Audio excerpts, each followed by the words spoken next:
Oh, yeah. Welcome to Wrestling Uncensored. I'm Dave Simon. He is Johnny North. WrestlingUncensored.net is the website. YouTube.com/ringsidereport.net is the YouTube channel. We're here. We're on YouTube. We're on TSN 690. We're everywhere. iTunes, Google Play, wherever you get a podcast. You can get Wrestling Uncensored. You can get Ringside Report.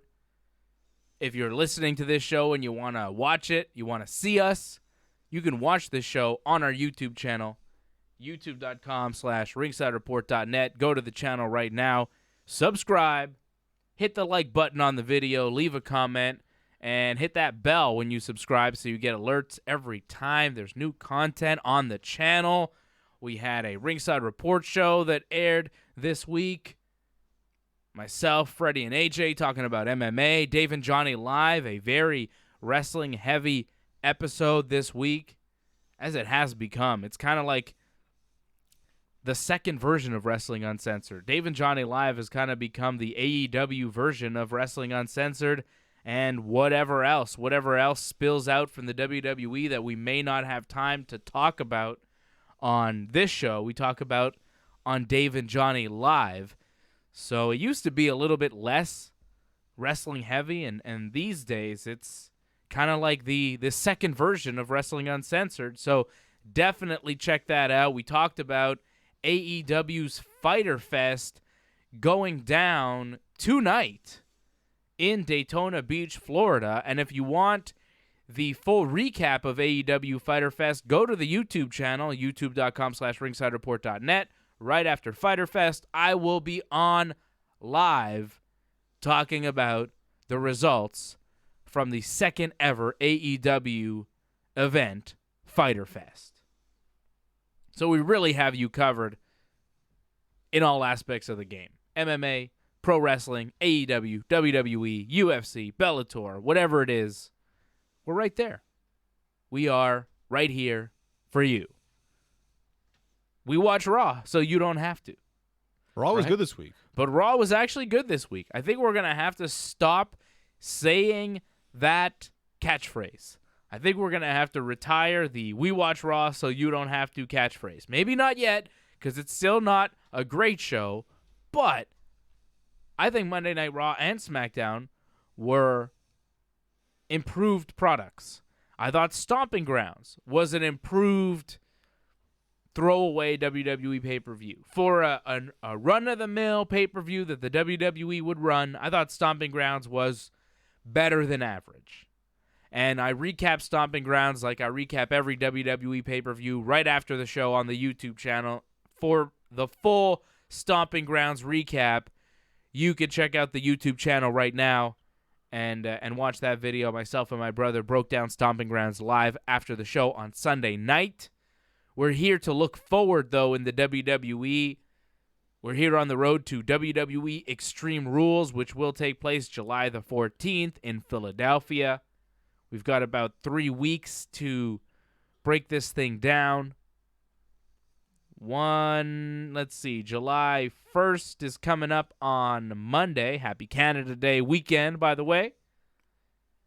And then you have July 8th, and then the following Sunday will be the 14th. So 2 more weeks of TV. They had a 3-week build for this thing, and they've announced several matches already.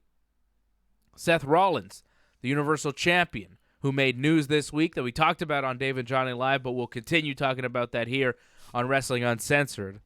Seth Rollins letting his Twitter fingers do the talking this week, teaming up with his girlfriend, Becky Lynch, who's very good at Twitter herself. They are the Raw champions, and they are taking on Baron Corbin and Lacey Evans in a last-chance winner-takes-all mixed tag match for the Universal and Raw women's titles. So if Lacey and Baron win, they become Universal and Raw women's champion, respectively. If Seth and Becky win, both Baron and Lacey are barred from ever wrestling them again for a title, which I don't really believe because WWE has those stipulations a lot, and then they just ignore them when they run out of ideas. So, whatever. I'm not thrilled with this stipulation. I'm not really thrilled with the match. We'll get to it. I am impressed that they're bringing out The Undertaker again. A little bit surprised. Taker teaming up with Roman Reigns to face Drew McIntyre and Shane McMahon. Kofi Kingston defending the WWE title against Samoa Joe made official this week. That should be fun. Bayley and Alexa Bliss again for the SmackDown Women's title. And Drew Gulak, the newly crowned WWE Cruiserweight Champion, will defend against the former champion Tony Nese. So all those matches made official this week for Extreme Rules. To me, you excited? It's already shaping up to be a really good pay-per-view. Yeah? I think this might be one of the better pay-per-views of the year, it seems. And I'm saying this after it just seems like we're just getting more of a rematch pay-per-view. But because it's Extreme Rules, I think they're going to be better matches. Let's start with The Undertaker. Roman Reigns has a 2-on-1 match on Raw against Shane McMahon and Drew McIntyre. Shane goes up to hit the coast-to-coast on Roman Reigns. They're beating up Roman. The lights go out. The lights come back on, and The Undertaker's there. Shane jumps right into a choke slam from Taker. Taker boots Drew out of the ring. Taker cleans house, stands tall, does his pose. Roman just kind of sits there like, what? What's going on? What's Taker doing here? Right. What is Taker doing here? Well, I think it's redemption.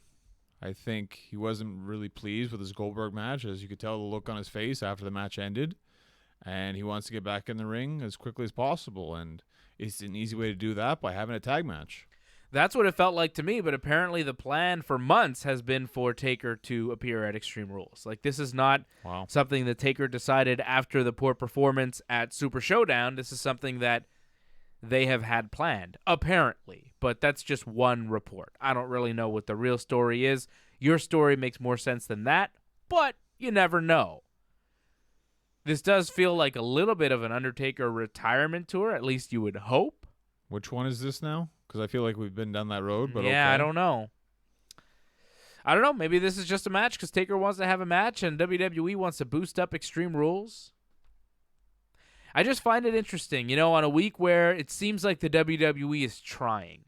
Mm-hmm. They realize AEW is moving in the right direction and they're going to be a problem. They seem to have finally figured that out, and they're trying things. They're counter-programming AEW's Fight for the Fallen show. They're going to air the Evolve 10th anniversary show on the WWE Network at the same time that AEW is doing a charity show for victims of gun violence, their third big event, AEW's Fight for the Fallen. So WWE's made that move this week. WWE has also named Eric Bischoff the executive director of SmackDown and Paul Heyman the executive director of Raw.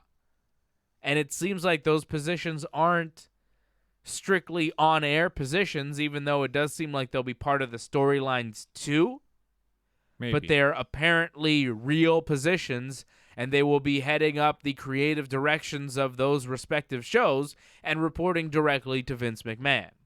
So on a week where the WWE is clearly trying, they realize they're in a promotional war here for supremacy of wrestling in the United States, and they need to do something.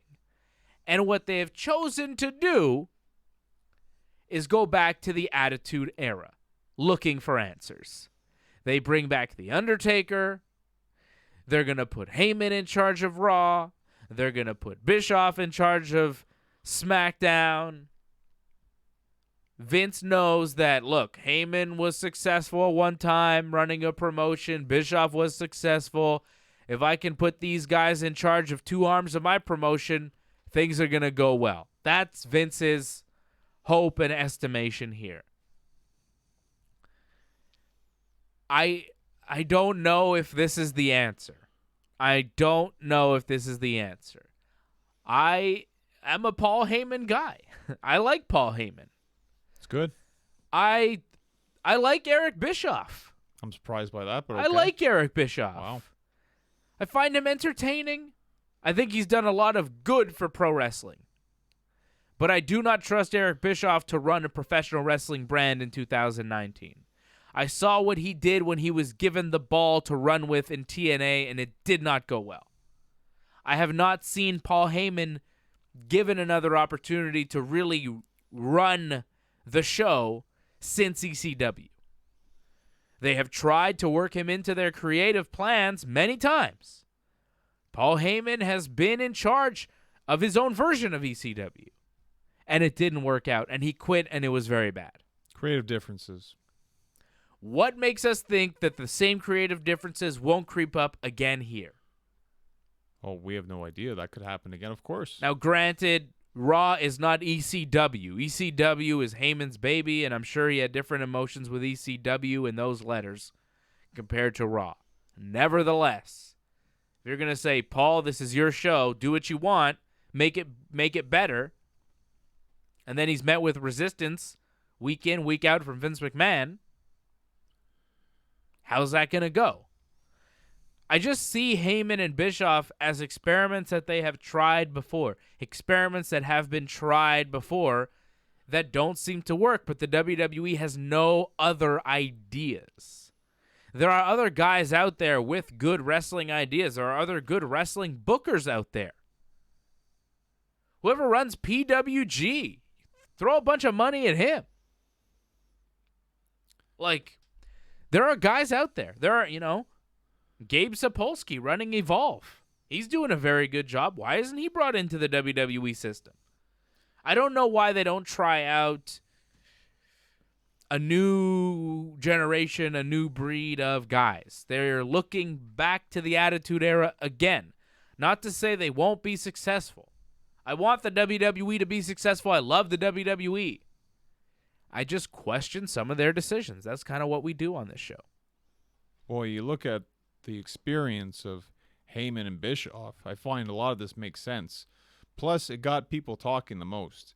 I feel if you had the other guys that you talked about, it wouldn't be that big of a deal. A lot of people would be like, who the heck are these guys? But Bischoff and Heyman, that gets a lot of people talking. People aren't watching wrestling, which people, they won WWE because the ratings are down so poorly.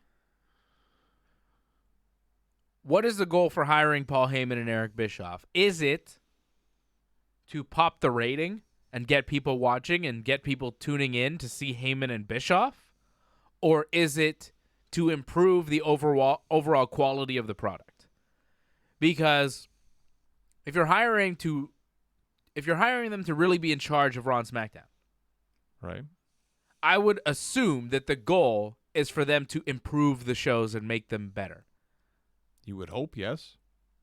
So what you're describing is not that. It's a start. It's one, you get people talking, and also you're giving them the ball in a sense because you believe that they can pull this off because in the past they have had success on a big scale in wrestling. How do you see the AEW WWE war playing out over the next 3 years? What is your vision for the future? Like, it is hard to predict. It's hard to tell where everything's going to go. But what do you, Johnny North, believe is going to happen over the next 3 years in professional wrestling? 3 years in wrestling is a long time, but give me your best guess. I think you're going to see a lot of talent switch companies. But it's tough because AEW still hasn't started their weekly television, so it's really hard to gauge how it's all going to work for AEW. We still don't know how their pay-per-views will work. Is it going to be monthly? Is it going to be bi-monthly? It's still a work in progress, AEW. So until they really get going, it's really hard to predict at this point. Do you think the WWE will be able to keep up creatively with what AEW is going to do and is doing right now? I think they're going to stay the course what they do because they've given it to Heyman and Bischoff. They're going to input their ideas, see how that works. And worst case, they'll just steal ideas from AEW if AEW is doing better because that's what they did in the past. Just steal from the competition. Right. See, I'm just not convinced. I'm not convinced of these moves making the WWE a better place. I'm not convinced. I'm interested. I'm interested, and I want them to succeed. I don't want them to put AEW out of business. I want both wrestling companies to flourish and be big and do well. I want the WWE to be better. I think they're trying to be better. I think they're trying to be better. I'm more hopeful this week for the WWE than I have been in a while. Because it does seem like they get it and they're trying. I'm just not convinced that what they're trying is going to work. And the formula that AEW has in place right now seems like a better formula for success in the next 3 years than what the WWE has in place. It feels like they keep recycling old ideas and they're not really coming up with new ones, whereas I feel like AEW is breaking new ground in professional wrestling. Every time they do a show, they're changing the business in small ways. The WWE is just kind of going back to what they used to do and trying the same old stuff and seeing if it'll work, with a new hat. I think a huge problem is WWE, there's just so much programming, and it's hard to have new content always creative and innovative. Where AEW, it's the new thing, it's fresh. Like anything they kind of do, it's new and exciting because it hasn't been done yet in their company. WWE, it's like everything's been done. So it's really hard to excite fans and get people interested. And the fact that you have like 6 hours of weekly programming each week to fill up, where AEW will have, 2? I think it's easier for AEW to seem new and hip. Definitely. So it's going to be tough, I think, for WWE to always be new and fresh because there's just so much of it. It's tough. But they're going to have to figure out a way to come off new and fresh, right? Like they're going to have to come up with a way to not feel like that tired old wrestling product. Right, and I feel with Heyman and Bischoff, you got ideas that are so different. I feel like you can have 2 different shows finally, because it always feels like Raw and SmackDown, it's just mirror images of themselves. It's just one's red, one's blue. That's the only differences between the two, but they're pretty much exactly the same. But if you have Heyman and Bischoff, I feel like you'd get 2 different shows. You think this is going to lower the amount of Shane McMahon on TV? See, that's a Vince thing, though, I think. How does the wild card rule really work? Like, if Heyman's in charge of Raw and Bischoff is in charge of SmackDown, but you have the same wrestlers and the same storylines going on both shows, how are either guys supposed to figure out what his job is? Like, if I'm Paul Heyman, and you tell me, okay, well, you got these guys on Raw, and, you can have a wild card rule. Okay, well, I want this guy from SmackDown. No, we can't have him because we're doing something else with him. All right. Okay, well, I want him. Well, no, that's not going to work because, I don't really see how you can have one person in charge of Raw and one person in charge of SmackDown at this juncture because it's basically the same show. And you have 2 rosters that are basically the same. Like Roman Reigns, for example, technically on SmackDown, right? Mm-hmm. Right, he is. He hasn't been on SmackDown for a month. He's been on Raw every week. Right. So if I'm Eric Bischoff, I say, I want Roman Reigns. Well, Roman's working Raw this week. Well, he's a SmackDown wrestler. Yeah, well, he's on Raw this week and next week and the week after. Can we get Roman on SmackDown? No. He's a SmackDown wrestler. Too bad. Wild card rule, pal. But I thought the wild card rule meant, they can appear on the other show, but they're still on the main show that they're supposed to be on. No, pal. Roman doesn't want to work Tuesdays. But he's on SmackDown. Right? It doesn't make sense. So I don't see how Bischoff and Heyman are going to make this work, and I don't think Bischoff and Heyman are the best of friends, so I don't know how that's going to work when they start butting heads, but I'm sure that's what Vince wants. Ultimately, I think Vince, he's a high operator. He sees everything playing out in his mind, and he's like, worst case scenario, I get to watch Paul and Eric rip each other's heads off. And that's what he wants. And then he comes in after they fail, and he saves WWE. Not gonna work. I don't know.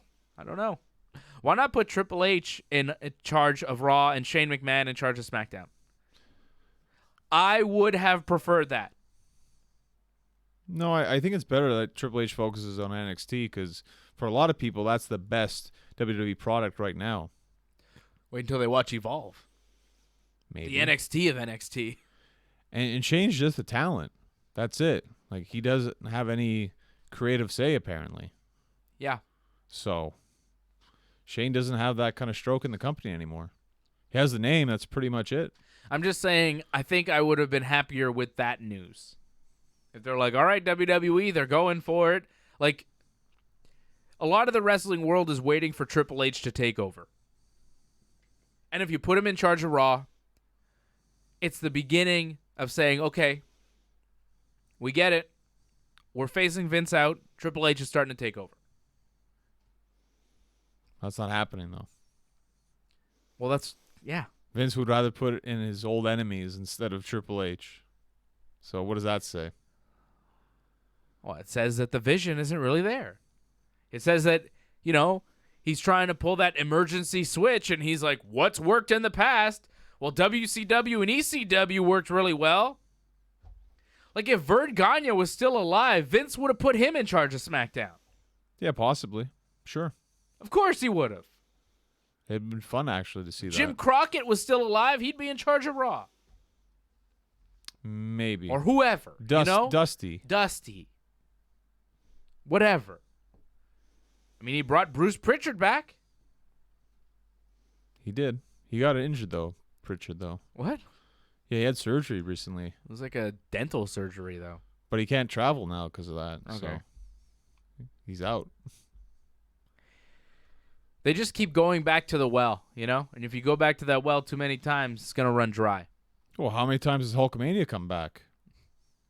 I don't know. But like I said on Twitter, at Dave Simon MMA, if this winds up in a final run for Stone Cold Steve Austin, because they're just going back to the Attitude Era, so what the hell? Give me a hell yeah. Give me Stone Cold Steve Austin, one last run on top. He comes in, boom, stunner on Seth Rollins, beer bash, new champion. Brock Lesnar cashes in, doesn't work, stunner, beer bash. Middle fingers to everybody. Hell yeah. No? Well, and that's the bottom line. It's not a match, though. It's just Austin giving stunners and fingers. That's all he can do at this point, unfortunately. Good enough for me. It's not a match, though. I would go 6 months with Austin on top, just stunners and fingers. No matches. Let the undercard wrestle. You know what you're getting in the main event. You're like, oh, is this finally the time? It's Roman Reigns against Austin. What's going to happen? It's a 3-second match. Or maybe 10 seconds, okay? Maybe 15 if we're being generous. Stunner. 1, 2, 3. Austin wins. Stone Cold. Stone Cold. Stone Cold. Yeah, that's what I want to see. I'd be down with that for a good 6 months, and I'd be like, all right. Give the title to Kevin Owens now. Stunner versus Stunner. Just put over the Stunner as the most powerful move in the history of the business. For a lot of people, it still is. It is. He took out dozens of people at a time with the Stunner. Stone Cold is the only guy. He'd walk into a ring. There'd be like 30 guys. He'd stun everybody. They'd all fly out of the ring, and he'd be drinking beer by himself at the end of the night. Tremendous. Greatest show in pro wrestling history. For me, there was nothing more fun, more enjoyable than Steve Austin's run on top. Well, without question, I think he's the most popular superstar of all time. But his health, that's the problem right now. He just can't do it, unfortunately. He could give you a stunner.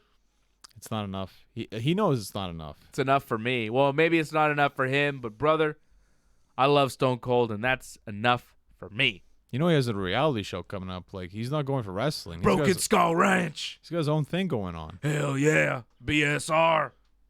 BMF. Stone Cold. And that's something you don't do. I'm just trying to get more Stone Cold catchphrases. What else do we got? And that's the bottom line. That's something you don't do. Well, the famous one. Give me a hell yeah. Waiting for the famous one. Austin 316 says, I just whooped your ass. Well, what does AJ say? What? There you go. What? There you go. What? It's the most What? popular one. What? That everyone It's the most what? I'll never forget Montreal leaving the Bell Center and just hearing that Yeah. for hours on end. The height of the what era? The height of wrestling, if you think about it. Yeah. Stone Cold brought it back. He single-handedly brought back pro wrestling. Like, of course, The Rock, Triple H, Mankind, Undertaker, DX, all that, NWO, the 90s, whatever.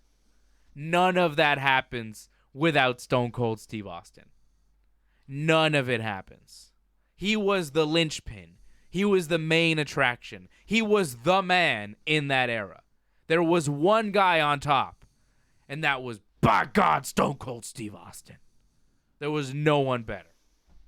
None of that happened. The Attitude Era does not happen without Steve Austin. You could eliminate any one of those other guys I just mentioned. Shawn Michaels, Triple H, Undertaker, whatever. The Attitude Era still goes down pretty much as it went down. Even The Rock you could get rid of, and it's still big. Take away Stone Cold, it doesn't happen. None of it happens. WrestleMania 14 that was it. That's where it all happened. That was his crowning moment. You take away The Rock, and that's just a huge part of it. That's rough if you take away The Rock. The Rock was in the mid-card when Stone Cold was the guy on top. Yeah, but The Rock was the guy you wanted to see before Austin came out. Well, of course he enhanced the game. I mean, I'm not going to say The Rock wasn't awesome. He was the promo you wanted to see the most. Him and Austin were pretty good, though. Austin's promo was very good at that time. Well, that's how good Stone Cold Steve Austin was. He was as good of a talker as the biggest movie star in the world today. Right. Well, they're both really good. And you take one away, and it's just not the same. It's not even close. I feel like people that didn't live through the Austin era will never fully appreciate how great and how on fire he was. People talk about The Rock too much, almost. Because he came back. But Austin was the guy. Like, it was about him. And he had his run. It was great, but... Give me one more run on top! No. Let's move on. Like, you don't want The Undertaker wrestling anymore, yet we still have The Undertaker wrestling. Give him the belt. No, let's not give The Undertaker the belt. Give him the belt. Why not? No. Who cares? No. Who cares? Give him the 24/7 belt. Well, that's ridiculous. That's one of the best things going. Yeah, let's make wrestling fun. That would Let's not make make it wrestling fun again. Let's have people chasing Undertaker around the building. Our truth is fun. The job mob, as I'm calling them. You know the mob that chases our truth, the mob of jobbers? That won the title a couple of times this I call week. them the job mob. I believe the title changed hands like 4 or 5 times this week. Truth is still on top of the job mob, though. His promos have been tremendous. Well, just everything he does is great work this week, great. Ronald Truth. We'll get to that in a minute. We'll also get to the Seth Rollins news. Seth Rollins had a Twitter meltdown. We'll read some of his stuff. And we'll also get to some of the matches at Extreme Rules. Are you happy with the big mixed gender tag team match? Is this what we want to see from Becky and Seth at Extreme Rules? We'll get to that when we come back here. Short pause on the radio side. It is Wrestling Uncensored. Yeah. Welcome back. It is Wrestling Uncensored. I am Dave Simon. He is Johnny North. We're here on TSN 690 Saturday nights talking professional wrestling and online on YouTube at youtube.com/ringsidereport.net, youtube.com/ringsidereport.net. That's where you want to go. You can watch Wrestling Uncensored. You can watch Dave and Johnny Live, where we previewed AEW's Fyter Fest. You can watch later tonight our preview, or rather the review of Fyter Fest, the post show right after Fyter Fest. I will be live on the YouTube channel, as I'm live after every WWE pay-per-view. We were live after Stomping Grounds, and since we're live after every WWE pay-per-view, I think we're going to start being live after every AEW pay-per-view. At least we have been. We're live after Double or Nothing, and we'll be live again after Fyter Fest. Which is not a pay-per-view. No, it's free. But you're still going to cover it. Well, whatever you call it. What do you call this show? Special event. Special event? I'm calling it a pay-per-view. It's like, whatever. It's what you call wrestling shows, even if they're not on pay-per-view. WWE, I mean, Stomping Grounds, we call it a pay-per-view. It's not a pay-per-view. It's a network special. But they actually call it pay-per-view, so. What's that about? It is what it is. Yeah. So, we've got some Seth Rollins news to get to. We talked about it a little bit on Dave and Johnny Live, and you can watch that. But, you know, Seth said some things about Dean Ambrose this week that seemed a little bit strange, a little bit fed to him directly by WWE PR, right? 100%. So, Seth Rollins said this about Dean Ambrose. Ambrose can do what he wants. He's a big boy. He's got his big boy pants on. He can go out there and say whatever he wants. But the bottom line is not everybody's equipped to handle the rigors of WWE and the schedule and how it affects you mentally and emotionally, saying Ambrose is not equipped. He continues. Ambrose gave everything he had to the company for the entire time he was here. He put his heart and soul into the travel, the schedule, into the injuries, into the work in the ring, and all that stuff. But at the end of the day, he took his ball and he went home. Or he went elsewhere, at least. And I think it's a little presumptuous of him to get on a podcast and talk down about the company that gave him such an opportunity. So Seth taking issue with what Ambrose said about the WWE. He continues. Like I said, I love the guy. I love him. I'll always love him. But at the end of the day, we just share different perspectives about what we want out of life and about where we're at in our own lives. I hope that he does well. I've kept enough tabs on him to know that he's doing super well for himself right now, and I'm happy for that. But I just don't think there's any reason to hop on a soapbox and complain after the fact. You need to take the first step, and that's looking in the mirror and asking yourself if you did every single thing you possibly could to make yourself and your situation what you want it to be, and if the answer is yes, you did, then you can go elsewhere and complain. If that's where he's at mentally, then go right ahead. But if he hasn't done that, he hasn't looked in the mirror and made that decision, then maybe he should think about that. That goes for any other disgruntled talent, past or present. Your reaction? It sounds like what Triple H would say. What Triple H would tell him to say. Just regurgitated corporate stuff. And this is one of the reasons why a lot of wrestling fans aren't really liking Seth Rollins this week. He continues.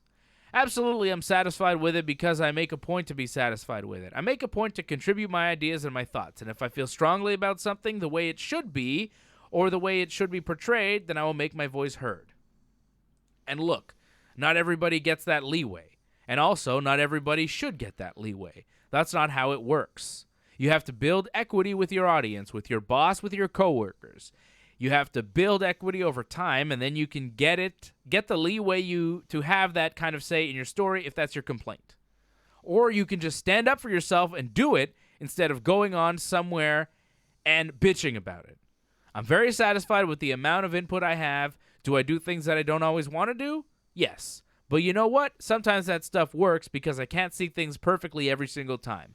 I don't have the perspective that other people around me have. Vince McMahon has doing this 20 years longer than I've been alive, so he's got some ideas and he knows things that I just don't know that I have to learn. Fair point from Seth. Vince is a very wise man. He's been in the wrestling business a very long time. But certain things that he's saying, he's taking direct shots at Dean Ambrose there. Of course. And maybe Ambrose didn't try that hard. Maybe Ambrose couldn't take it. Maybe Ambrose wasn't in the place that he needed to be. I mean, Dean Ambrose could see the landscape of the WWE. Well, Seth is on top here. Roman's on top here. There's no room for me to be on top. Let me get out of here. I think it was just more he wasn't happy with his direction as his character, and he just wasn't happy with what he wasn't allowed to say. I think that's what frustrated him the most. I don't think it was about who's on top, who's not on top. But Seth now, those words, specifically when he says, you know, do I do things that I don't always want to do? Sure, but, you know, Vince pretty much knows best. He's done some bad promos. Bad promos. Continues to do bad promos. And if he's happy with that, that's on him. Well, he's admitted before he's not great at promos. It's not one of his strong suits. Well, that's on him. And if he's going to go out and say he's the best in the world, you better be better than that. So if you're satisfied with what you can do in the WWE, if you're happy with your spot, if you're happy with your direction, if you're happy with your creative, and that's the best you can do, do not come out on Twitter and tell me that you are the best in the world. And that's what Seth Rollins said this week. I will read again for you Seth Rollins and what he said. Seth Rollins says this about the WWE and the world of professional wrestling. Let me get to this here. Seth, what did Seth say? Seth said a lot of things. He said a lot of stuff this week. I'm trying to kind of search through all the tweets that Seth put out because he went hard this week. He says, best pro wrestling on the planet. See that Cruiserweight triple threat from Stomping Grounds, which was a great match? That's just one night, one match amongst the many. Find anyone else alive who does what I do as well as I do it as often as I do it. You can't. Seth Rollins is a very good wrestler, but when he makes statements like that, being super pro WWE, people are going to attack him, and they did. And when he says, find anyone else alive who does what I do as well as I do as often as I do it, and he says you can't, I disagree. And many other people disagree. Because he's saying he's the best. And Will Ospreay said, I'm alive. Right. Will Ospreay kind of making a claim, hey, I'm better. And, of course, Seth Rollins replied to Will Ospreay, and it got pretty controversial. Will Ospreay is a wrestler in New Japan Pro Wrestling. He's a former never openweight champion. He won the best of the Super Juniors this year. He is the junior heavyweight champion in New Japan. And in my estimation, he is the number one in-ring competitor in the entire business. He's up there for sure. I would rank him up there with the elite of the elite. And I'm not just talking about Kenny Omega, even though Kenny is there. I would say it's between Ospreay, Kenny, Daniel Bryan, and AJ Styles, and Kazuchika Okada as to who the number one performer in the wrestling business is. Notice I did not mention Seth Rollins among the top 5 of the elite in the pro wrestling business in 2019. What about Jericho? I would not put him among the top 5 best in the world right now. Wow. That's shocking. Jericho is one of the greatest, if not the greatest wrestler of all time. All time, I'd put him top 2. Okay. Him and Brett. Him and Brett are my 2 favorite ever. Okay. But in 2019, I don't think he's the guy that he used to be. No, but... He's tremendous. He's great. I'm not trying to take anything away from Chris Jericho, just like I'm not trying to take anything away from Seth Rollins. I'm just pointing out that there are certain wrestlers that are in their prime today that are the best. Jericho was that guy. Jericho, when it's all said and done, will probably have a greater career than any of those other guys. Okada, Omega, Ospreay. He probably will have a more decorated and rich career than all those guys, given the longevity. Jericho, like I said, may be the greatest of all time, but I don't think he's the greatest living today. I don't think he's the best wrestler right now, and neither is Seth Rollins. So, Will Ospreay pointed that out. And Seth said, I'm sorry, little guy, who Jericho rightly pointed out, well, Will Ospreay's actually bigger than you, Seth. Seth's small. Seth is not a big guy. He's calling him little guy. Like, Seth, you're not Braun Strowman. Like, who are you calling little? But he's the heavyweight champion, though. He's a universal champion. Well, that too, yeah. Anyways, he says, we already have a better version of you here, and he just won his first U.S. title. Congrats, Ricochet. Keep working hard, though, buddy. So Ospreay just kind of, patting Will Ospreay on the head, calling him little guy, saying that, they have a better version of him in Ricochet, which I don't think is true. I think Ricochet is fantastic. I think Will Ospreay is better. Especially character-wise. Promo-wise, Will Ospreay is better. It's tough, though, because, You don't watch Will Ospreay as much as you watch Ricochet, John. It's not fair for you to say. But the fact that Ricochet, what he can do in WWE, that's hard, what he does. He's great. I don't want to see. This is the problem with these types of discussions. Like, I'm not taking anything away from Ricochet. I'm not taking anything away from Seth Rollins. I'm just pointing out the pecking order here. You got to know who's who. You got to know who's who in the wrestling business. And there are certain guys that are elite, and there are certain guys that are just good. So, Seth Rollins continued. Like, he did not stop. He responded to Will Ospreay at one point, too, this week with some money talk that I don't think was very smart for him to do. Okay? So, Will Ospreay says on his Twitter, Will Ospreay wrestled more matches in 2019 than Seth Rollins. Catch up, little guy. So Ospreay, one of Rollins' claims is that like no one does it as often as I do it, as well as I do it. So Ospreay saying, not only am I better than you, but I wrestled more matches than you. He did, okay. Yeah. So then Rollins replies to that. Like, Rollins is not giving up. I mean, if you want to talk numbers, we can compare bank accounts too. P.S. That's counting a month off with a broken back, buddy. So, Rollins talking about he's got more money than Will Ospreay, which maybe he does, although Ospreay's moved to Japan full-time, and I'm sure New Japan is paying him well. Maybe Vince is paying Rollins better.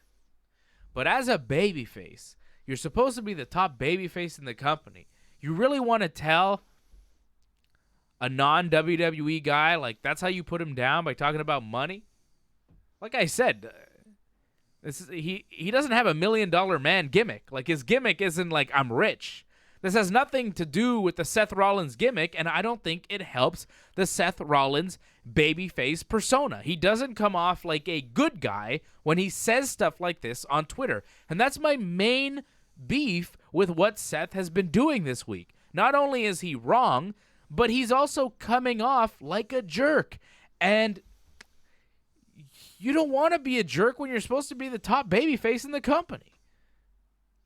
And not only that, but Baron Corbin is on Seth's side on Twitter. So on Raw, they're enemies. Yes. They're wrestling on every pay-per-view.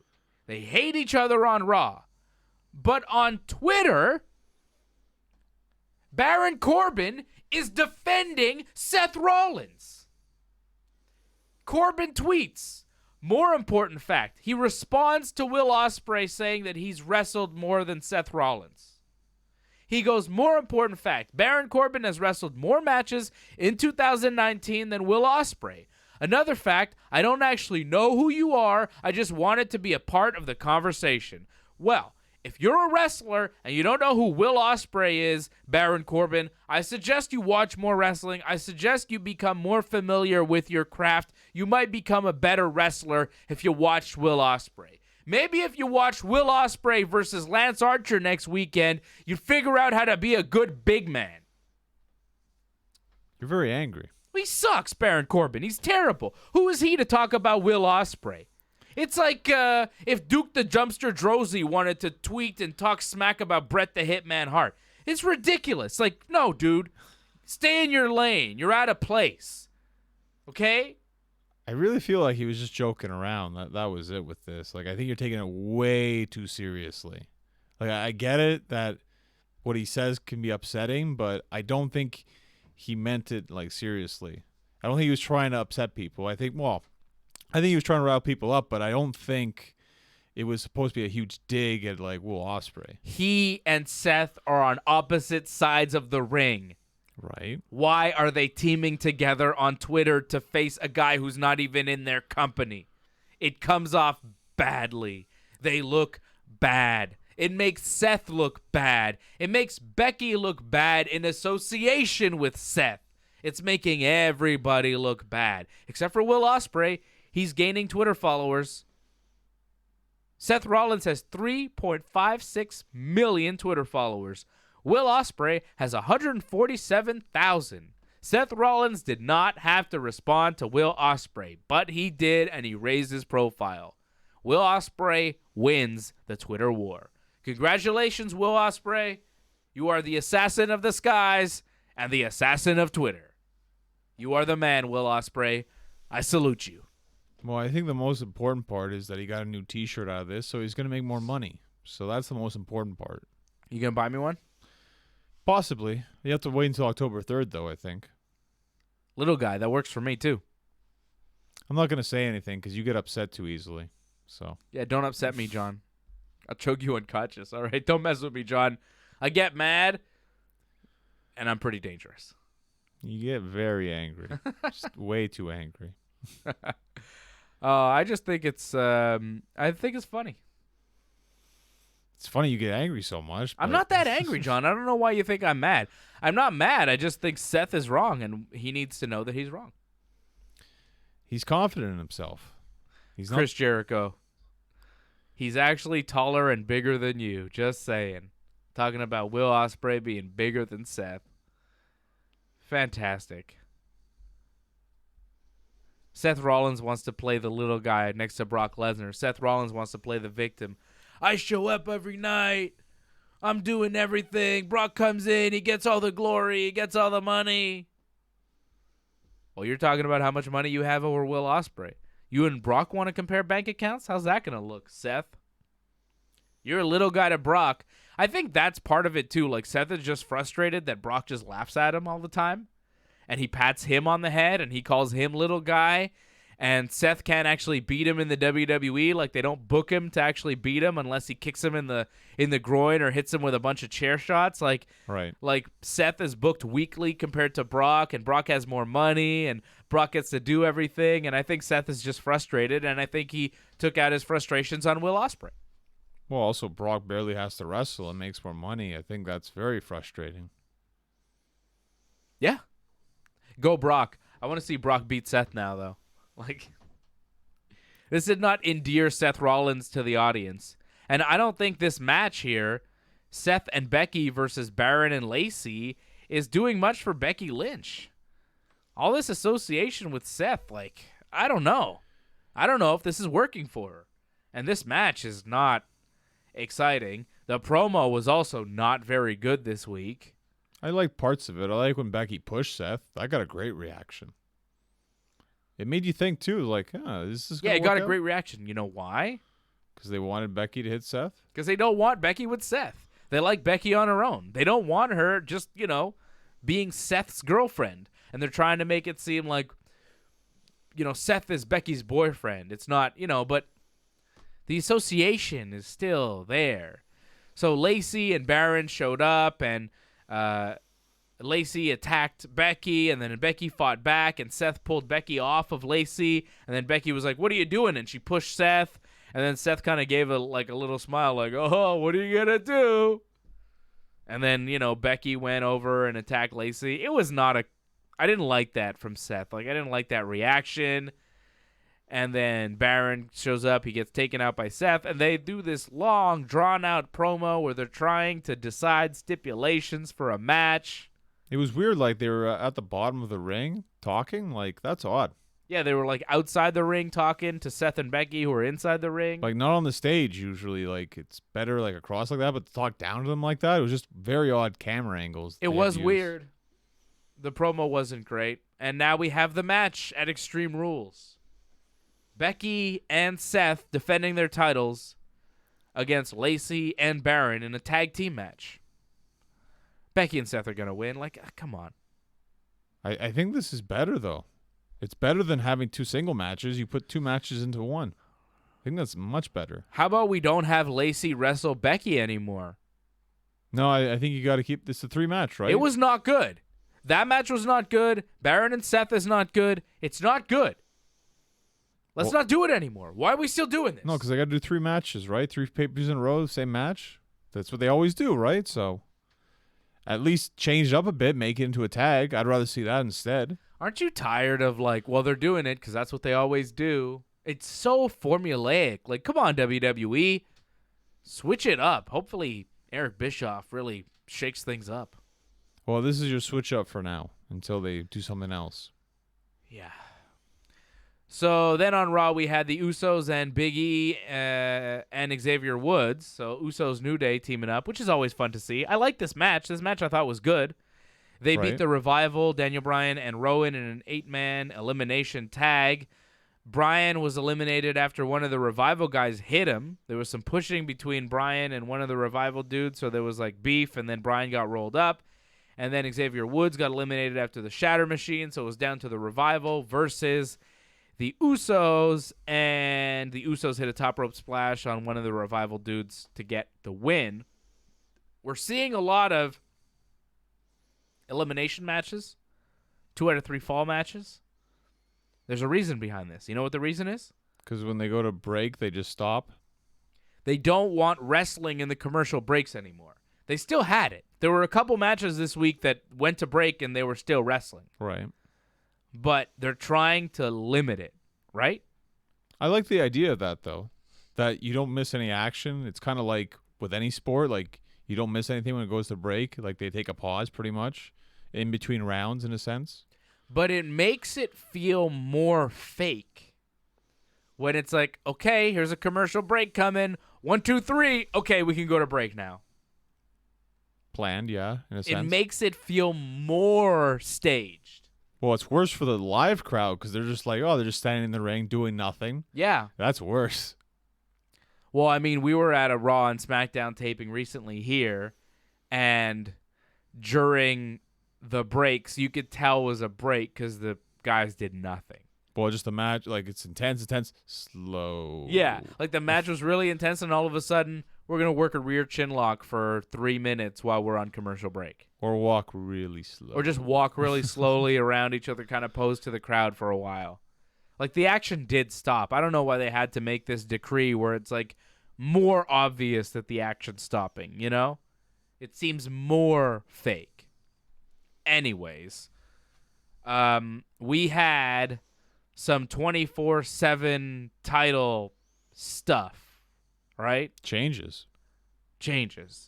So, The Miz hosts Miz TV with his guests R-Truth and Carmella. Miz says the 24/7 rule is suspended during the interview. Right. Miz took exception that Truth took the title back from Drake Maverick while Drake Maverick was getting married. He said that was going too far. Happened after he got married, but okay. Truth said he didn't know. He thought it was Carmella's wedding. Yeah. And Truth says his 48/7 European TV title is no joke. He's making fun of the title. He says it's no joke, but it's kind of with a wink saying, yeah, we know it's a joke title, right? I like the T-shirt. Truth 24/7. Truth is 24/7. Yeah, it's That's good. a good shirt. Truth says he hasn't had time to sleep, drink, or be merry, if you know what I mean. Truth says that WWE superstars keep showing up to his house dressed as the police saying, your music's too loud, or your car's on fire. But he's not leaving the house because he knows it's all a big trick. Of course, the police is being called to Truth's house. That's the whole joke. It's a very good promo from R-Truth. It was really good. I don't know who wrote it. Truth's delivery. It was just fantastic. It was very good stuff. Yep. Okay? It was really good. It was my favorite episode of Miz TV maybe ever. Okay? It was really good. Drake Maverick shows up, and he's mad that Truth took the title and ruined his wedding. He says he hasn't even consummated his marriage. Truth says fiber's good for that. And Miz is like, what are you talking about? And he's like, haven't you heard? He's been constipated since his marriage. And, Truth doesn't understand what Drake Maverick is saying. It's very funny. It's all very funny stuff. Fans start chanting constipation. Yeah, which, whatever. Love it. If you're a grown man chanting constipation, you need to reevaluate yourself, I think. Anyways, Miz says if they do the match, everyone's banned from ringside. And Drake Maverick wants a match, so Truth is like, okay, Hornswoggle, you've got your match. I love that he keeps calling him Hornswoggle. Even though Swoggle's not even in the company anymore, they're still using the name. And because Drake Maverick is a shorter dude, Truth is calling him Hornswoggle. Hilarious. They own the name, so they can do it. It's just funny that he keeps calling him Hornswoggle, and Drake Maverick has to continue to say, I'm not Hornswoggle. So Truth beats Drake Maverick, squashes him, beats him real quick, takes the 24/7 title, retains it in a real match. I think this is the first time it's been a real match. Maybe second or third, actually, because remember when he beat Elias, or Elias beat him? Oh, yeah, okay. Was that a real match or part of a Shane McMahon thing? It's part of a Shane thing, but then they said it was a match. Anyways, so after Truth wins, the Job Mob shows up. They storm the ring. Truth escapes. And Drake Maverick is really sad, and the crowd has no sympathy for him. I kind of had sympathy for Drake, but the crowd's like, nah, get out of here. We don't care about you, Drake Maverick. They did the na goodbye, I think, afterwards. Mean crowd. So then later on in the show, Mojo Rawley and Heath Slater are about to have a match, and I'm like, oh no, what is this? Well, why is this happening? And then thankfully R-Truth shows up. I'm like, okay, good. This is just a ruse. They're not actually going to give us a Heath Slater Mojo Rawley match on Raw. I was like shocked. Truth is being chased by the Job Mob. Slater hit a neck breaker on Truth. He becomes a 24/7 champion. Slater fights off some guys. Truth hits a move on Slater, pins him. He regains the championship. Cedric Alexander hits Truth with his lumbar check, pins him. Cedric Alexander becomes champion. EC3 then rolls up Alexander. He becomes 24/7 champion. Carmella then shows up, grabs the belt away from EC3, distracts him. R-Truth rolls up EC3 and escapes with the 24/7 title. Fun little segment. Chaotic, but yeah, a lot of fun. Truth is good. Truth is an entertaining guy. He can cut a promo. He can wrestle. He looks like $1 million. He's nearly 50 years old, and he looks better than most of the roster. How does he do it? Good genes. I don't know. He's amazing. Well, he's a great talent. There's no question. He can talk. He can wrestle. He's a future Hall of Famer. He should be. He will be. Just the longevity in the WWE. He's going to be in the Hall of Fame.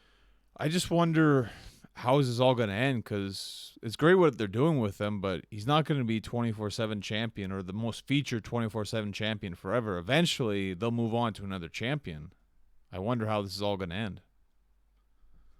Who would you make as the next champion? I've already chosen my next champion, The Undertaker.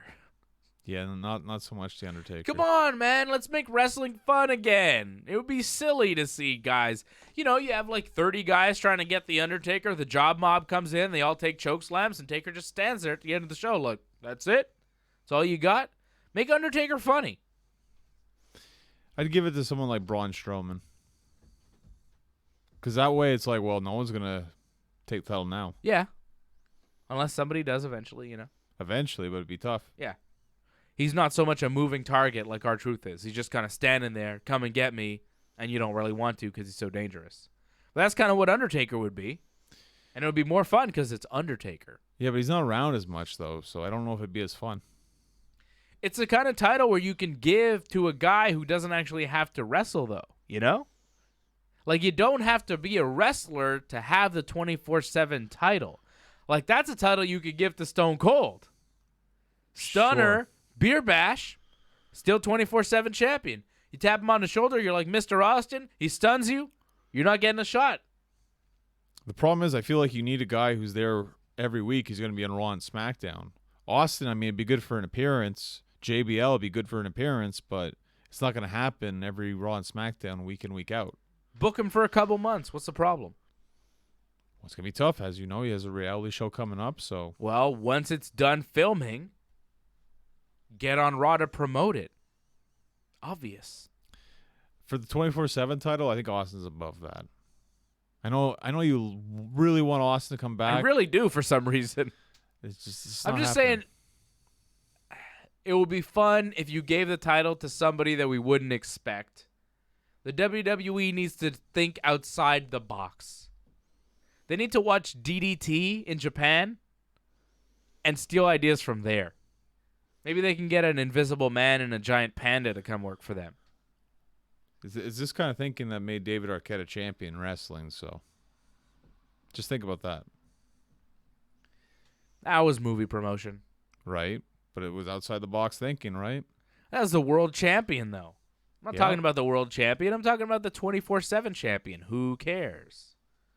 Why is Undertaker wrestling? It's kind of a joke. Who cares? Well, it's not a joke. He's wrestling Shane and Drew McIntyre. It's a huge match. He's teaming with Roman Reigns. Is he teaming with Roman Reigns because he just likes Roman, because he respects him, because he beat him at Mania? Is that the story? Like, what's the story? Just wait for the Taker promo. I'm sure Taker's going to do a promo, explain everything.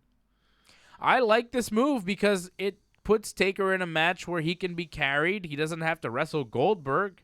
He doesn't have to wrestle Shawn and Hunter. He's in there with Shane and Drew, but it's a tag team match, and Roman can do a lot of the work. Taker can shine.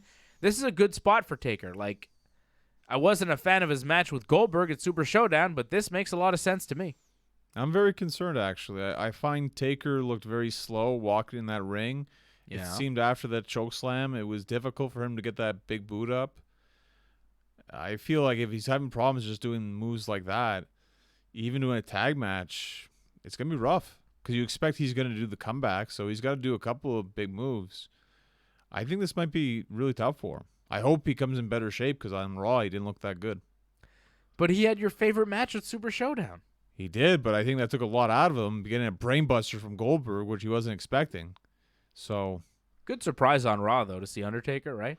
I love seeing The Undertaker. I think we need to see more of The Undertaker. But that's the whole thing about The Undertaker is that you don't get to see more of him. It's just a once-in-a-while kind of thing. And I like that he's in a tag team match at Extreme Rules. I think this is a good way to cover up some of his weaknesses. But it also feels like it's building towards him and Drew McIntyre for SummerSlam. Ooh. Yeah. I worry about that. I don't know about that. I don't want that. I feel we're definitely going that direction. How come we can't do the Demon Finn Balor versus The Undertaker at SummerSlam? That's more like WrestleMania, in my opinion. That would work, too. Elsewhere on Raw, Braun Strowman beat Bobby Lashley in a tug of war.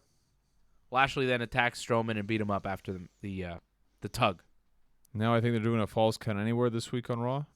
Yeah, that's coming up on Monday. That'll be fun. I thought they'd save that for Extreme Rules. So they've done arm wrestling and now a tug of war. Are you enjoying that stuff? You love the arm wrestling. Yeah, the tug of war wasn't that great. No? Yeah, wasn't that great. AJ Styles, once again, interviewed backstage. He's interrupted by No Way Jose's theme music. He doesn't understand what's going on. No way. Jose. No way. Jose. He sees Carl Anderson and Luke Gallows. He says, no way, Jose. What are you guys doing here? Why are you in the conga line? And then AJ gets mad. You guys, man. You guys used to be good. What happened to you guys? We used to be the Bullet Club. Whatever happened to that? Too sweet. Whoop, whoop. No? And then they're like, look, we're serious, AJ. We're going to get real serious. We'll show you. Just like they did last week with the Usos. They wrestle the Viking Raiders, and they lose. But they had good match, though. Very good match. They had a good showing, actually. They had a good showing. The match was very, very good. Raw was good this week. The wrestling was solid.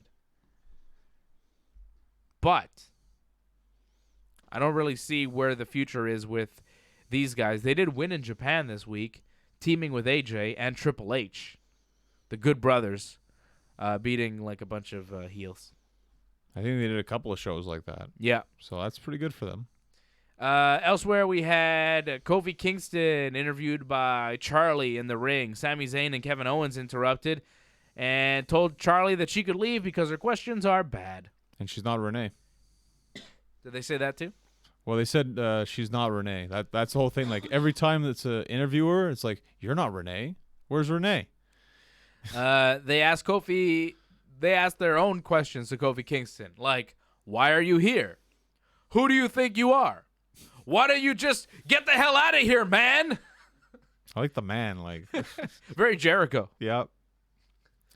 I like that Kevin Owens stuff. And then Sami asked Kofi why he uses his friends to remain WWE champion. This leads to a match where Kofi beats Sami after a roll-up. Didn't even hit the Trouble in Paradise. The match was quite good. And now you know why, because he's going to have another match. Yes. Kevin Owens challenged Kofi immediately, and they had a match, and Kevin Owens lost. By countout. Yeah. So he didn't get pinned or submitted. Kofi hit a nasty SOS on the steel ramp to Kevin Owens, and Kevin couldn't make the 10 count back in the ring, so Kofi won by countout. Sami tried to attack Kofi after the match, but got taken out as well, and then Samoa Joe attacked Kofi. Joe hit a nasty Uranagi on the stage on Kofi. That was vicious. Slammed Kofi down on the stage. And then Joe choked Kofi out to close that little segment, which set up the match at Extreme Rules between Joe and Kofi.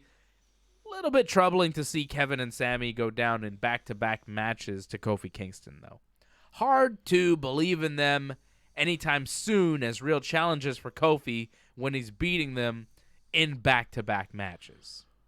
Well, I think it was to throw off the fact that they're not going to be the challengers, right? Because Kofi beat them back-to-back on the same night, so it's not going to be them. It's going to be someone else, and it was someone else. It's Samoa Joe, and I think it's refreshing, no, that they changed up the main event scene where someone who wasn't really even in the main event scene, but bam, right away they're in the main event scene, not even getting a rematch for his U.S. title.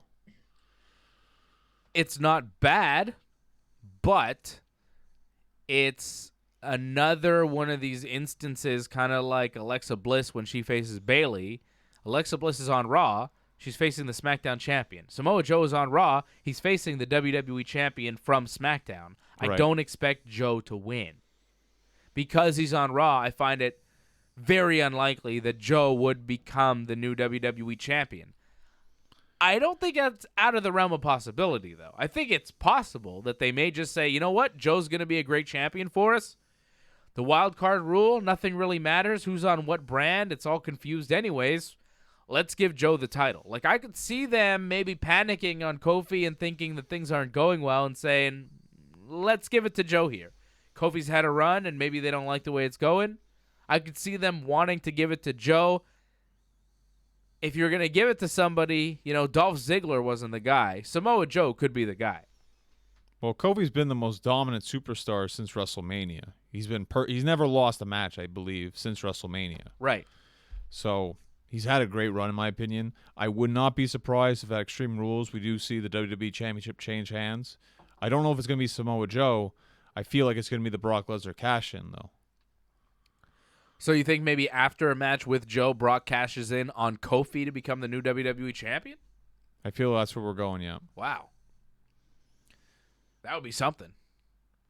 I don't know. We'll see, I guess. But Joe and Kofi should have a good match. It'll be interesting to see the styles. It'll be different. I don't mind seeing Joe wrestle for the WWE title. That always makes sense to me. Speaking of titles, Bayley's title will be on the line at Extreme Rules against Alexa Bliss. Now, Alexa beat Naomi this week. Another weird deal where, like, Naomi just jobs out twice in a row. So Alexa beats Naomi with a DDT. Naomi went to baseball slide Alexa, but she hit Nikki instead, Nikki Cross, which allowed a little distraction, and Alexa then hit her DDT. Then Alexa attacked Naomi after the match, and Nikki pushed Naomi, but Alexa fell too. I don't think that was supposed to happen. I think it was Alexa a botch. Yeah, it was a botch. Yeah. That looked real bad. Like Nikki pushed, like Alexa was holding Naomi, and Nikki pushes Naomi so hard that Alexa just fell. Yeah, that wasn't supposed to happen. Oh, my goodness. So then Natalya showed up and made the save for Naomi, and then we have a tag team match where Alexa and Nikki wind up beating Naomi and Natty.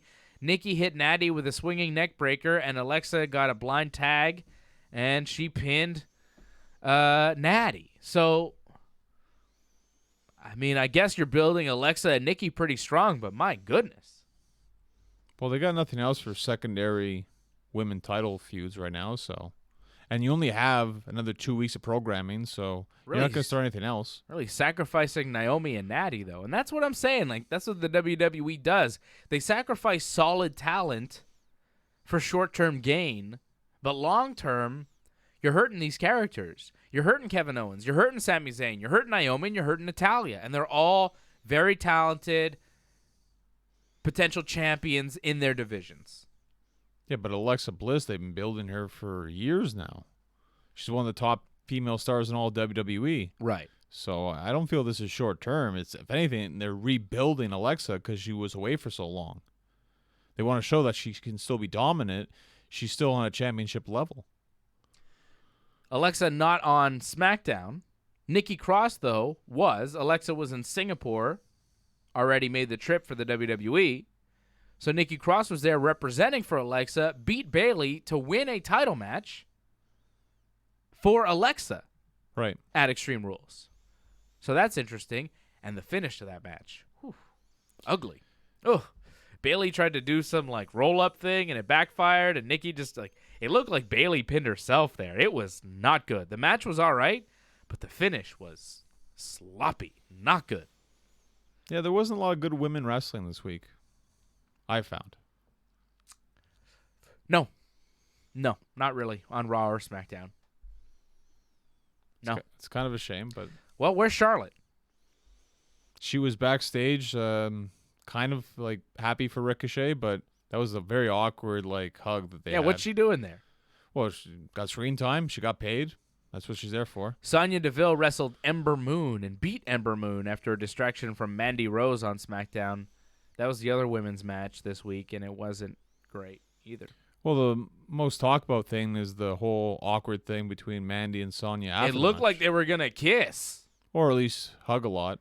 Well, they looked at each other's eyes, and they they looked like they were going to kiss. Come on, man. Did it not look like they were going to kiss? When they played with the hair, yeah, I guess. Whoa. Yeah. Shucky ducky. Hey, man, it was on SmackDown, right? Right? They edited it actually on the YouTube. Oh, they did? They did. Okay, so. well, it was on SmackDown. Who's in charge of SmackDown? Bischoff. And what famous angle did Eric Bischoff create in the WWE? But Bischoff hasn't started yet, so that's... Bischoff's one of his catchphrases, HLA. He said, Right. when he was in charge of Raw, right? He was like, we're going to have HLA. What does HLA stand for? Hot Lesbian Action. That was one of his catchphrases. One of his catchphrases on Raw, HLA. He had like an acronym for it and everything. It was a gimmick. And it was something that he used, something that the WWE used to like boost ratings. And this was one of the things that General Manager Eric Bischoff did. So I'm not surprised now when Eric Bischoff is named Executive Director of SmackDown. That same week on SmackDown, Sonya, who is out as a lesbian, and Mandy Rose, who as far as we know is heterosexual, although, you never know. They looked like they were going to kiss. Is it a coincidence? Probably. But I find it funny that Bischoff is named to SmackDown, and all of a sudden there's a little bit of a lesbian angle on the show. What do you think of them calling Sonya the Pride Fighter now? The Pride Fighter, because of Pride. Right, but she wasn't actually in Pride. Yeah. So that's... Pride, the fighting championship. Well, I mean, Pride fighting championship was so long ago. I mean, Sonya has done MMA. She is, the lesbian aspect of her character is like a part of her character. It's not something that's just in her personal life. Like, she's out there with it. She wears a lot of rainbow stuff. Right. In her gear. Possibly in storylines now. Yeah. I'm good with it. I think it's good. All right. I think it's more than just HLA here. I think this is actually going to be an in-depth storyline. Cool.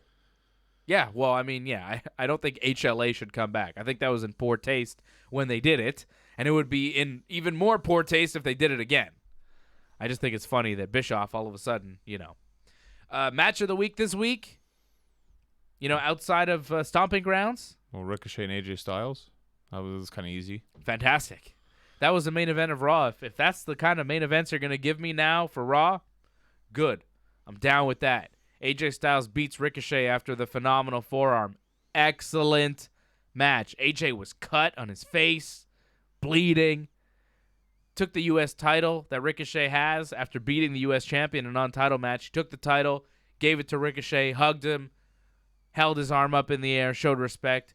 Beautiful match. Beautiful way to end Raw. First time ever Ricochet and AJ in the WWE. Phenomenal. I expect they'll do it again Extreme Rules, this time for the championship. Yeah? Why not? I don't know. I thought that was just kind of a match to have a good match. I don't know if it's going to lead to anything. If AJ can wrestle, and Ricochet obviously can wrestle, and they have something built in already, why not? Makes pay-per-view much better. Okay. So, over on SmackDown, Shane McMahon is upset that he got chokeslammed by The Undertaker. Elias is backstage outside Shane's office, and Miz shows up and wants to know if Shane is there. Elias says Shane's mad and he shouldn't go in there. And then Miz tells Elias to tell Shane that he wants a match. And then Miz leaves. And then Shane shows up and he's like, hey, was that Miz? Oh, yeah, Miz will get his match in a 2 out of 3 falls match against Elias. And if he beats Elias, then maybe I'll give him his match. So later on in the night, it's Elias versus Miz. And Elias beats Miz in the 2 out of 3 falls match with help from Shane. Elias won the first fall after a distraction from Shane. Miz won the second fall when Shane attacked Miz and caused a disqualification. Right. And then Shane continued to beat up the Miz, and then Elias got the third fall just after the beating. So they just beat up the Miz for a while, and that's kind of what they do. It wasn't really a great match, but, I mean, if No, you see it was Miz not. and Elias, it's what you get. Miz and Elias should never be on TV. That was not very good. What was good was Big E and Xavier Woods beating Daniel Bryan and Rowan after the midnight hour on Daniel Bryan. Excellent match. Surprising that they'd go over. That New Day would go over? Well, I think they're trying to build New Day as the next challengers for Bryan and Rowan. And I think Bryan and Rowan will retain the titles, so it makes sense that they beat him. You know, you beat the champs to earn the title shot, and then you don't win when you get the title shot. That's a WWE formula that they do over and over again. That's always how it works. Then why didn't New Day lose at the pay-per-view? Like then? AJ Styles beat Ricochet in the non-title match, maybe to earn a title shot, and then he won't win the title. Wouldn't it have made more sense to build New Day up if that's going to happen? Why they lose at the pay-per-view to Kevin and Sami then? Because Kevin and Sami have been losing every match, and they had to win one.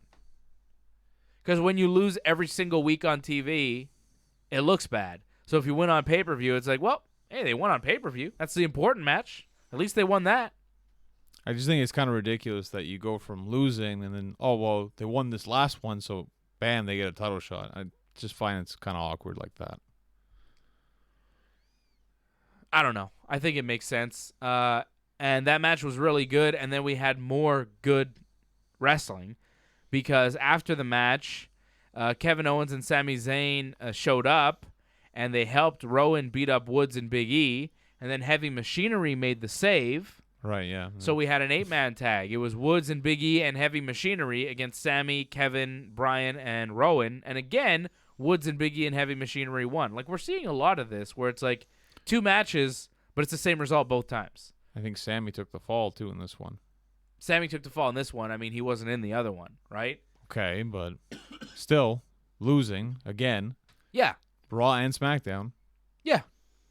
Okay, well, just it's always going to happen, I guess. Yeah, but that's not what I'm talking about. What I'm saying is, like, you know, Kofi wrestles Sami and he wins. Then Kofi wrestles Kevin. You would think Kofi would lose that, but he doesn't. He wins. By count out, though. Yeah, but it's 2 matches in a row where it's the same result. Kofi has 2 matches. He wins them both. Alexa Bliss had 2 matches. She won them both back to back. Well, Alexa's really powerful, and so's Kofi. Right. Woods and Big E have 2 matches. They win them both back to back. It's just weird that they're having 2 matches and, like, the other teams, the other person isn't winning. People say WWE, it's always 50-50 booking, but that's not the case here. Might be more like 75-25 kind of thing. Right. So Finn Balor's interviewed backstage. He talks about Andrade a little bit. He's asked about who his next challenger is going to be, and then Shinsuke Nakamura shows up, gives a little too sweet to the Intercontinental title, mouths the words too sweet, and walks away. Finn looked like he was about to laugh. Finn Balor corpsing? Send for the man. So looks like Finn and Shinsuke is going to be next for the Intercontinental title. I'm not mad at that. That's good. I think Extreme Rules is shaping up quite nicely. Yeah. What's R-Truth going to do at Extreme Rules? R-Truth, once again, fantastic on SmackDown. Crawled out of a penalty box. Drake Maverick shows up. He doesn't have a referee. He's really sad, and he's like, I got nothing left anymore. Truth hugs him, and he's like, all right, man. If the title means that much to you, go get a referee. Go get a referee. You can have it. And Drake's like, really? And Truth's like, psych, I love this title more than you love your wife. Arrivederci. And he walked away. Arrivederci? It's great. Why is Truth saying arrivederci? Maybe Carmella taught that to him. I don't know. I loved it. Loved it. Truth is so funny. And Aleister Black, still in his dark room, He's really mad that no one's coming to find him. And then somebody finally knocks on his door. He's like, he's been cutting these promos for months, right? Yep. He's like, I want somebody to come pick a fight with me. Why won't anyone come fight me? And then he's talking again. He's like, I want somebody to come fight me. Where is everybody? How come they won't come fight me? And then somebody knocks on the door, and he doesn't even answer. It's like, dude, you've been waiting for months for somebody to knock on your door to come have a wrestling match with you. Somebody finally knocks on your door, and you just sit there and look at the camera. Go answer the door, Aleister Black. Who's at the door? Is it Bray Wyatt? Apparently it's Cesaro. Why? Because they've been apparently getting ready for matches or rumored to wrestle. So I could see that. That'd be a great debut, I think, for Aleister. As a singles guy, I think Cesaro's a great first match. Because they're both tall and European? Like, what's the deal? What's the angle here?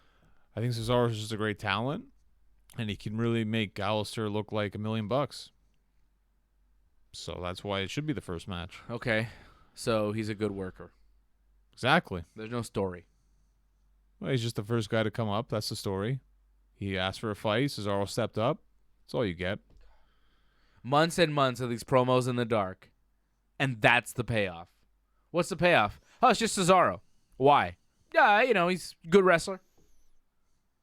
Yep. It's not good. Sacrificial lamb. You're happy with that? I think a match will be great. I look forward to it. Yeah, but you're happy with that being the payoff to this Aleister Black thing? I wasn't looking for a great payoff in the end. Did you ever look forward to a good payoff with the Bray Wyatt stuff? You just see the puppets in the background. That's it now. Well, just because you don't expect the WWE to be good doesn't mean they can't be good. Like, do better, Just do better, WWE. Just because I don't expect a good payoff doesn't mean I can't get a good payoff. Come on. You expect too much. No, I'm not expecting it. I want it. I'd like quality. I'd like some quality. They're not giving me quality. Kofi Kingston beat Dolph Ziggler in a 2 out of 3 falls match in the main event of Smackdown. And I think that's it for Dolph Ziggler and Kofi Kingston, right? We're done because Kofi's going to wrestle at Extreme Rules. Like, when I saw that was a main event of Smackdown, I was a little let down, We had a very good main event of Raw in AJ Styles and Ricochet, and just a recycled Kofi Kingston Dolph Ziggler match. I guess we have it now. It's official. Like, it's a clear-cut, decisive winner. Kofi Kingston has beat Dolph Ziggler now. He had help from Woods the first time in Super Showdown. He jumped out of the cage at Stomping Grounds. Right. So this is a clear-cut victory. He beat him in a 2 out of 3 falls match. Kofi's better. We can move on. Well, and he won't be added to the Extreme Rules match because that's the thing. If Dolph won, he would have been added and would have been a triple threat. Right. But he did not, so he will not be added. I wouldn't have been mad about a triple threat, though. I'd rather the singles. I'd rather see Joe one-on-one. Either way, I think it would have been fine. Like, I think if we get the triple threat at Extreme Rules, we would have got a singles match with Joe down the road anyways, so it's not a bad way to extend it, I just think it's a good reward for Joe because I think he had the best match at Stomping Grounds and give him the title match. Does Ziggler stick around or is he gone now? Yeah, I think I could see him fade away. Obsolete. Obsolete. You don't know how hard it is to be Matt Hardy. Have you been following his Twitter? Matt Hardy? Excellent. He just looks sad all the time. Yeah, well, it's a running gag that he's doing on Twitter. Very good. They had all this great food at catering this week, but the one thing he was missing, green beans. They had no green beans. And as we all know, they are a delicacy. No grapes either? Yes. Green beans, they are a delicacy. Johnny North, Wrestling Uncensored, is also a delicacy. But we are over. The show is over. We are over time. When can people see you in the ring? It's going to be next Saturday at Parc Jean Drapeau, 6 p.m. at the Mexican Festival. Viva. Should be a lot of fun. More info on that on your Twitter at North Genesis, on your Instagram at Genesis Johnny North. Correct. And you can follow me at Dave Simon MMA on Twitter and Instagram. You can go to our website, wrestlinguncensored.net, And you could go to our YouTube channel. You can like the video. You can subscribe to the channel. You can click that little bell, and when you do, you get an alert every time that there's new content. If you're listening to this show and you're not watching it, you can watch Wrestling Uncensored on the YouTube channel right now. You can watch Ringside Report with Freddie and AJ on the YouTube channel right now. The MMA program. You can watch Dave and Johnny Live, where we preview Fyter Fest on the YouTube channel. And also, do check us out after Fyter Fest Saturday night, tonight, for the Fyter Fest recap show, the Fyter Fest live reactions right after Fyter Fest on the YouTube channel. I will be here with maybe Johnny, maybe not. We'll find out right after Fyter Fest on the YouTube channel. So check that out live, reviewing the second ever special event from All Elite Wrestling. A big thanks to Jimmy and Marco for helping us out back at TSN 690, and a big thanks to you for listening and watching. For Johnny North, I'm Dave Simon, and this has been Wrestling Uncensored. Yeah. Yeah. Yeah.